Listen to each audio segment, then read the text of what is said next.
Kokie pirkimo ir pardavimo orderiai yra Interactive Brokers?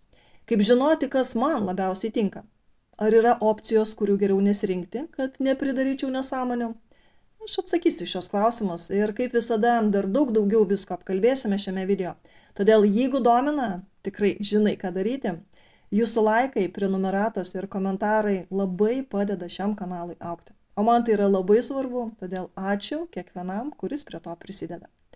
Paskutiniu metu bendravimas su jumis prasideda maždaug taip.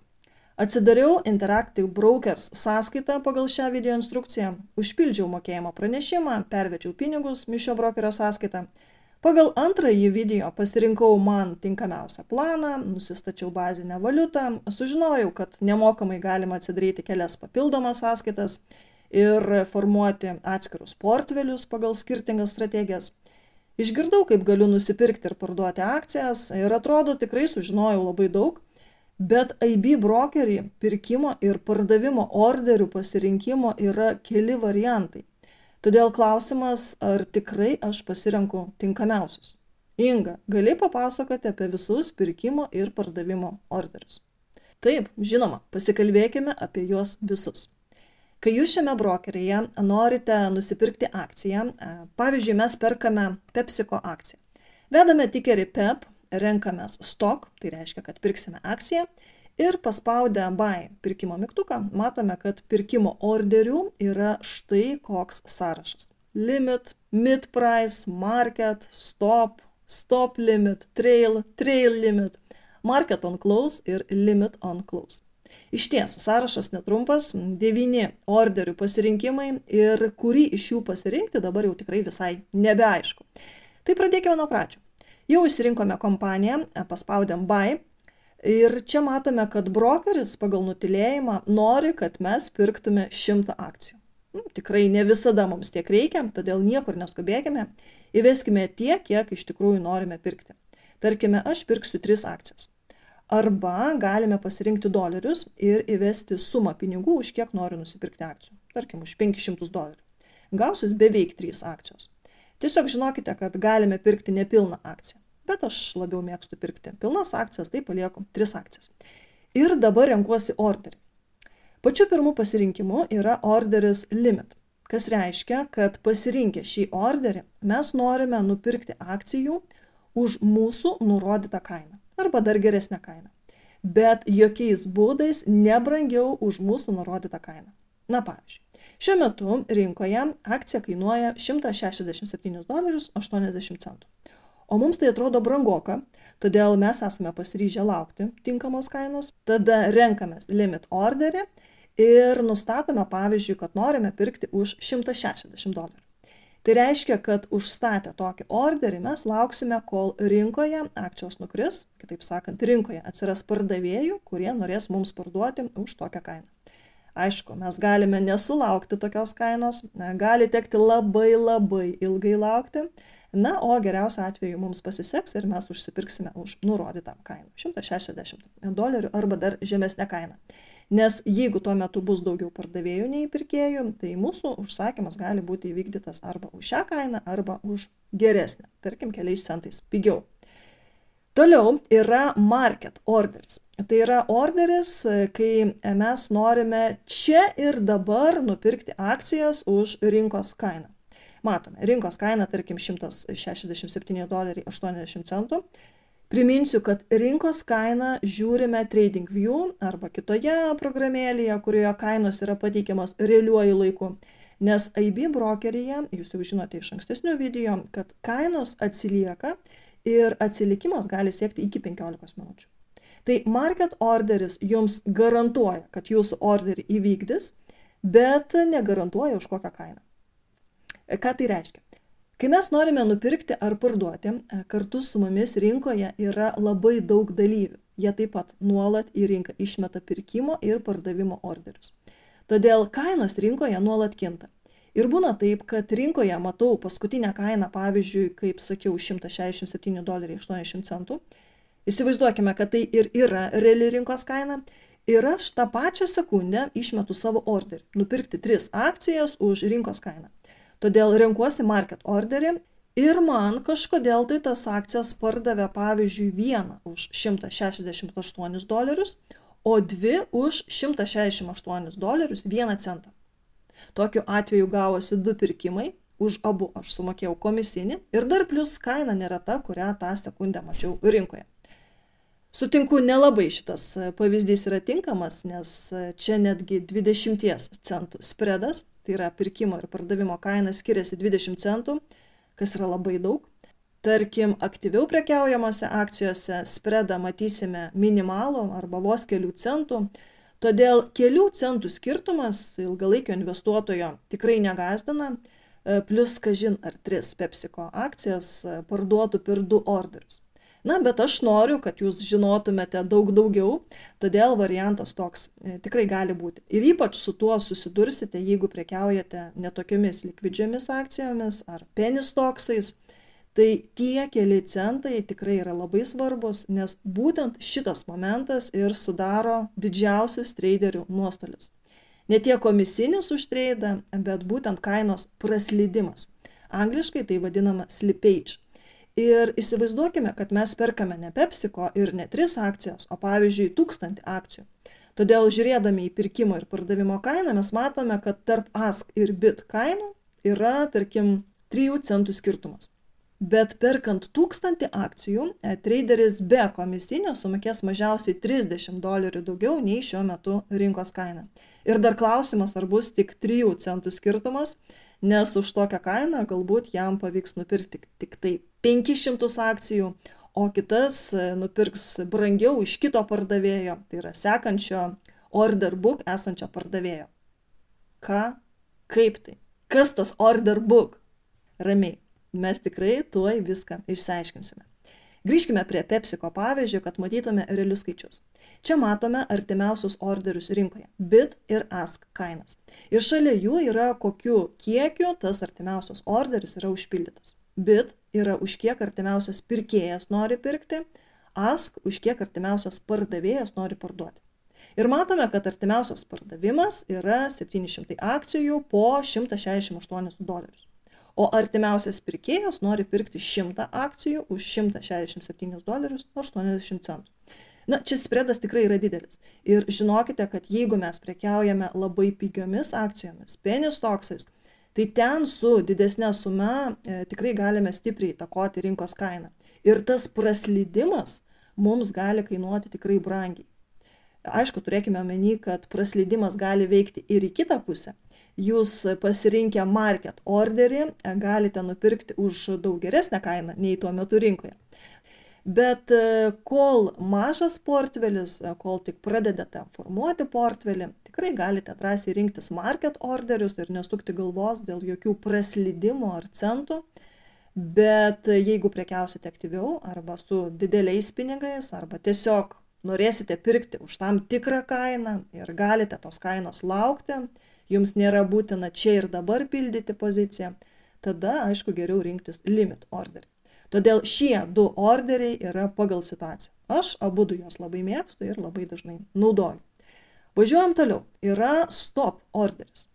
Iš principo tai yra tas pats orderis kaip ir market orderis, skirtumas tik tas, kad šis orderis veikia su atidėjimu. Tai yra, kai mes renkamės market orderį, mums iškart orderį įvykdo pagal tuo metu esančią rinkos kainą.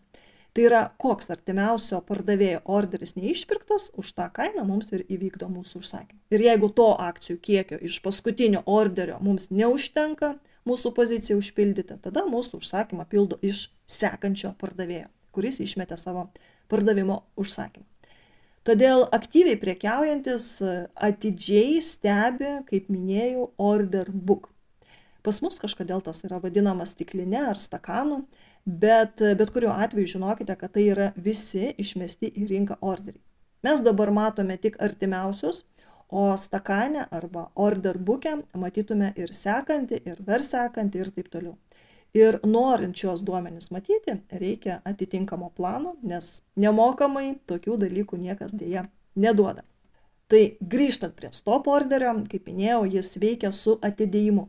Tarkime, šiuo metu rinkos kaina yra $167,80. Mes norime nupirkti už $168. Ir kol rinkoje kaina nepasieks šios kainos, orderis nebus išmetamas vykdymui. Pardavimo orderiui veikia lygiai taip pat. Tarkime, šiuo metu kaina $167.80. Mes norime parduoti už $167.20.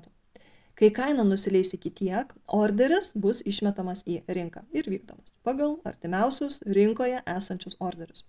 Todėl viskas paprasta. Jis naudojamas, kai norime nupirkti brangiau ir parduoti pigiau, nei šiuo metu yra rinkos kaina. Kodėl naudojami tokie orderiai? Na, tarkime, jūs braižotės pasipriešinimo ir palaikymo lygius ir žinote, kad jeigu išsilaikys virš buvusio pasipriešinimo lygio, tai kaina greičiausiai keliaus į viršų. Todėl jūs sutinkate tokiu atveju pirkti.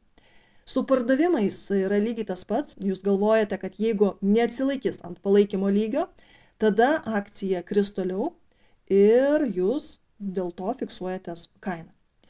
Plačiau apie pirkimus, pardavimus, pasipriešinimo ir palaikymo lygius tai yra atskirai video grojaraštyje Investor.lt mokykla. Todėl jeigu esate neseniai rinkoje, būtinai pasiklausykite. Visi video tame grojaraštyje suteiks daugiau žinių ir pasitikėjimų. Nu, mes važiuojame toliau. Stop limit. Man labai patinka šitas orderis apsipirkimui. Jis naudojamas, kai ne visada gali būti prie kompiuterio.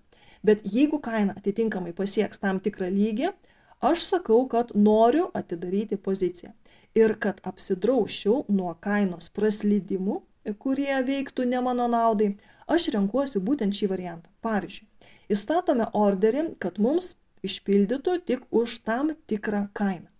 Tarkim, noriu 100 akcijų, bet tik už $168. Todėl stop limit įvedame $168 ir stop price irgi $168.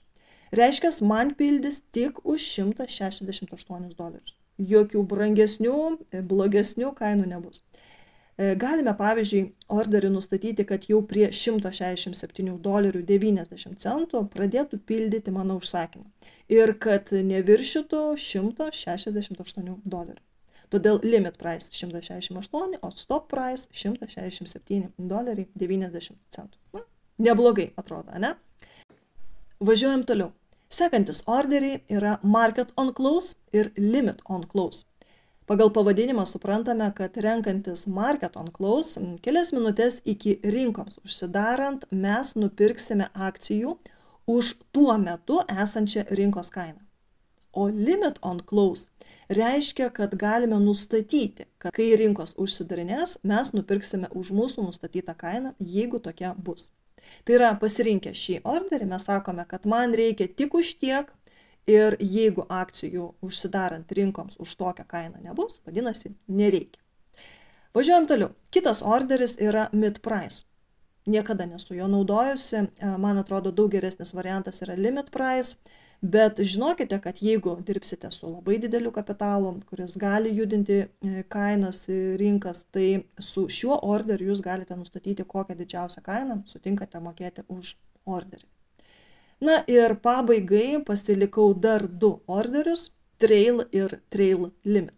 Tai yra pardavimai naudojami orderiai, kai nustatome ne konkrečią pardavimo kainą, bet bandome ištraukti geriausią pardavimo kainą. Nes šie orderiai mūsų stopą kelia į viršų, jeigu kaina rinkoje kyla. Ir stopas atitinkamai kyla pagal mūsų nustatytą tarpą arba dydį. O jeigu kaina pradeda kristi, tai mūsų prieš tai pakilęs stopas žemyn nebekrenta, jis stovi. Ir jeigu rinkoje kaina vėl kyla, jis irgi toliau slenka paskui kainą atitinkamų atstumų. Tai trail orderis iškart išeina į rinką, trail limit mes nustatome, iki kiek turi nukristi kaina, kad orderis išeitų į rinką. Na ir pradėtų veikti pagal mūsų nustatymus. Tai pavyzdžiui, renkamės trail, nustatau stop price, tarkim, $2 mažiau nuo dabartinės kainos, tai reiškia, kad jeigu kaina po mano orderio krenta žemyn, aš parduosiu už nustatytą kainą. Šiuo atveju už $165.80. Bet suprantame, kad kaina gali ir kilti, todėl labai gerai, kad yra galimybė lankščiau susidėlioti pardavimo orderį, todėl įvedame trailing amount ir nurodome, kokiu dydžiu arba atstumu norime, kad mūsų stopas judėtų. Tai gali būti pinigais, tarkime $1, arba procentais, pavyzdžiui, 5%. Ir jeigu kaina kyla, tai atitinkamai kyla ir mano stopas, išlaikydamas $1 atstumą. Ir kuo aukščiau kaina kils, tuo aukščiau atsistos ir stopas. Trail limit orderis skiriasi tuo, kad kol kaina nepasiekia tavo nustatytos limit price, tol jis neišeina į rinką. Kas gerai yra su trail limit, kad jis apsaugo nuo staigių kainų svyravimo. Tarkime, kai kaina greitai krenta ir greitai atšoka. Nes orderis išeina į rinką, bet viskas vyksta taip greitai, kad orderio nespėja įvykdyti. Dažniausiai tokios situacijos nutinka per short squeezus. Kaina greitai nukrito, greitai atšoko ir mūsų orderis toliau pasiruošęs veikti, kada jau viskas normalizuosis. Bet jeigu didžiulis kritimas buvo be staigaus atsistatymo, tada ne visada yra gerai, nes tavo užlaikytas orderis taip ir liks neįvykdytas. Nes rinkoje jau bus daug žemesnė kaina, o tu taip ir liksi tiesiog su neparduota pozicija. Pavyzdžiui, dabar kaina $167.80. Limit price $2 mažiau, tarkim $165.80. Tai reiškia, kai kaina pasieks $165.80, orderis išeis į rinką. Stop price, pavyzdžiui, $164.80. Už tiek mes nustatome, kad parduosime. Ir trailing amount irgi, tarkime, $1. Tai toks orderis reiškia, kad jeigu kaina kils, stopas irgi kils atitinkamai išlaikydamas $1 atstumą. Ir dar kalbant apie orderius, žinokime, kad pagal nutylėjimą mūsų nustatyti orderiai galioja 1 dieną. Todėl jeigu norime, kad ilgiau orderis galiotų, pasirinkime, kad jis veiktų iki kol mes juos atšauksime. Jeigu norime, kad orderis būtų įvykdytas pre-markete arba post-markete, paspauskime štai čia yes. Nors aš labai nerekomenduoju aktyviai prekiauti pre-markete ir post-markete. Taip pat žinokite, kad jeigu kažką netaip suvedėte, visada galite savo orderius, kol jie nėra įvykdyti, modifikuoti arba tiesiog nutraukti. Na ir dar čia yra profit taker ir stop loss orderis, dar vadinamas bracket orderis. Kai jūs nustatote abi kainas, abi pozicijas iš karto ir galimam pelnui ir nuostoliui. Pavyzdžiui, nustatote, jeigu kaina augs prie kokios užfiksuosite pelną ir jeigu kaina kris, prie kokios uždarysite poziciją. Tai buvo viskas, ką jums parašiau šiandien. Tikiuosi, kad buvo įdomu ir naudinga. Nepagailėkite laikų šiam video. Jeigu jisai surinks daug peržiūrų, aš tikrai mielai atsakysiu jums kylančius klausimus kitose video. Sutinku, kad pradžioje galbūt netrodo lengva platforma, draugiška platforma, bet profesionalai ir investuotojai, kurie rinkoje 10-metį ir daug daugiau, tai tikrai labai dažnai renkasi šį brokerį. Todėl baimintis nereikia, pamatysite greitai viską perprasite ir su laiku viską išmoksite. Čia tikrai viskas yra daug paprasčiau nei atrodo. Pamatysit. Ačiū Jums, kad buvote kartu, iki kitų susitikimų.